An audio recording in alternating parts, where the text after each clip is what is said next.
The name of this is justice or else. What does that actually mean?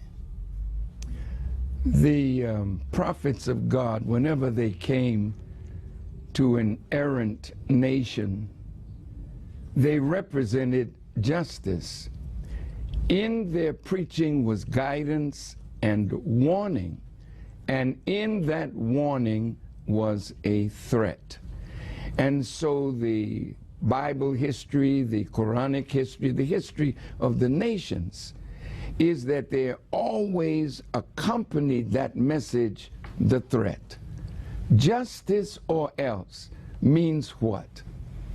Dr. Martin Luther King, may God be eternally pleased with him, on the night before he was assassinated in Memphis, Tennessee, he was talking to the people about the sanitation workers, the injustice of their salaries and their treatment. And he said, we have to find a way to redistribute the pain. He talked about going to those businesses that benefited from black dollars, and he said, we have to now withdraw our economic support so that those who give us pain can receive some pain in return. In fact, he was referencing in that very passage Reverend Jesse Jackson Sr., who at the time was leading Operation Breadbasket, which is about driving dollars to black businesses. That's correct. So Dr. King at that time in '68 made mention that black people in America, our consumer dollars made us the 10th richest nation in the world. Only 9 nations had more money than we, but the 9 nations before us had an educational system, television, radio, train system, roads, and all of the things that go for a nation.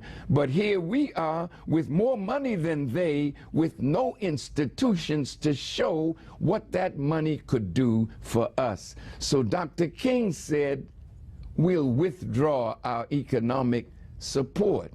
Today, according to what I have read, we have in the neighborhood of $1.1 to $1.5 trillion of consumer power, which makes black people like a carcass where all the vultures gather to suck the life out of us. So in the or else for us, you're either going to treat us right, or we're going to withdraw from you our economic support. So we're going to start right at the Million Man March anniversary.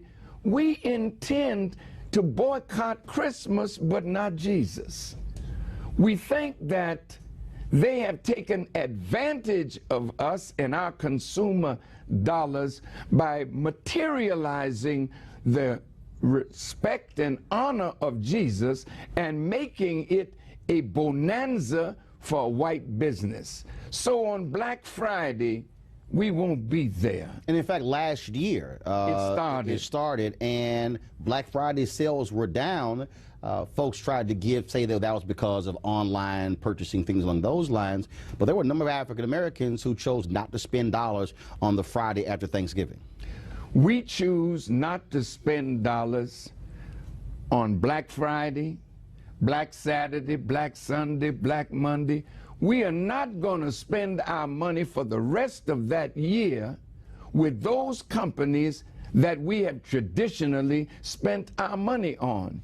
It's a shame, Brother Roland, that a white man from the North Pole with 8 reindeer can knock Jesus to the curb on a day that is supposed to honor his birth. So on that time, we spend more money for alcohol, more money for material things, more money for drugs. Everything gets a benefit from our fantastic foolishness in honor of Jesus. This year, I'm asking all the pastors in America Don't go out and buy a tree, because that's a heathen practice, as it is written in the 10th chapter of Jeremiah. Take your money and put it in your pocket, and on that day, let's reserve that day for the honor of Jesus the Christ. What were his last words to us? He said, love ye one another even as I have loved you. Let's go home, gather the family around the table, take the money that you've saved by not spending foolishly, and buy good, clean food from an organic food market.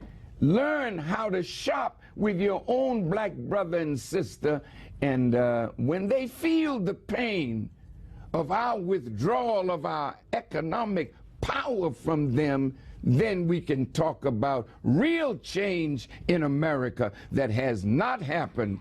Emmett Till was murdered 60 years ago, and 60 years later, we're still suffering the same thing. Something has got to give, and so we intend to organize our people as never before to resist our killing, a judicial killing by police, but the worst thing, Brother Roland, is our killing of each other inside every neighborhood where we live.